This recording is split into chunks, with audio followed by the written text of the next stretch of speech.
Cette rencontre marque la signature du protocole d'accord entre les membres de l'initiative de localisation de l'action humanitaire dans la région de Tillabéri. Pour une approche intersectorielle au bénéfice des femmes et enfants de cette région, le Fonds des Nations Unies pour l'enfance a signé ce 16 mai 2025 avec 10 représentants des organisations non gouvernementales membres de l'initiative, à savoir ANEDH Isboun, DEMI, l'ONG DICO, EAM Progrès, FNPH, Garquois, ICRD, OP Gène, Plafond Jedev et Vision Plus. Cette initiative va porter sur les actions humanitaires que nous menons déjà, mais cette fois-ci, ça va prendre en compte de manière effective tout le monde, toute la communauté.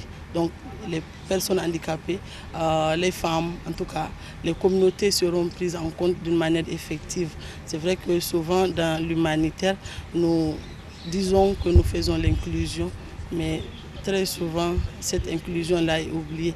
Quand il s'agit de compter avec ou bien de prendre en compte les personnes handicapées, c'est un peu à la marge.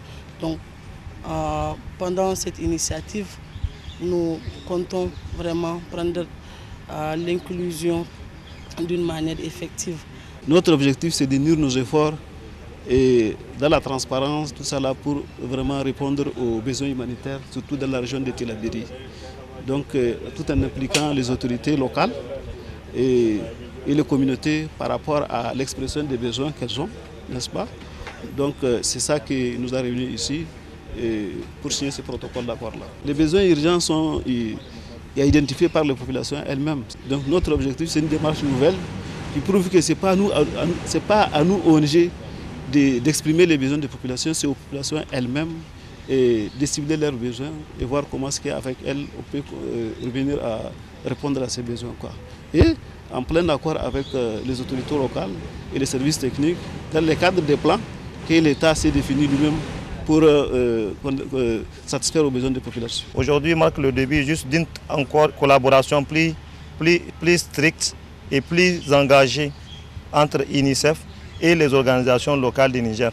Cela démontre la ferme volonté de l'UNICEF de pouvoir rendre le leadership et de renforcer et accompagner toujours le leadership des acteurs locaux, notamment aussi les communautés locales qui constituent ou même l'essence même de notre mission.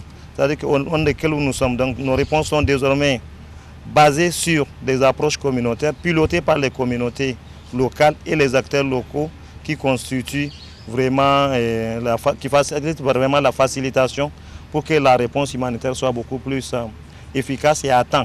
Ce fut le tour, cette fois-ci, de la représentante de l'UNICEF de s'expliquer en donnant plus de détails par rapport à ce protocole d'accord. On a tenu à accompagner cette initiative pour nous assurer que nous soyons plus performants et plus efficaces aux côtés non seulement des ONG nationales, mais surtout aussi du gouvernement, pour assurer la complémentarité des efforts en ce qui concerne les populations et surtout les enfants dans les différents domaines, la protection, l'éducation, la santé, l'eau, l'hygiène et l'assainissement.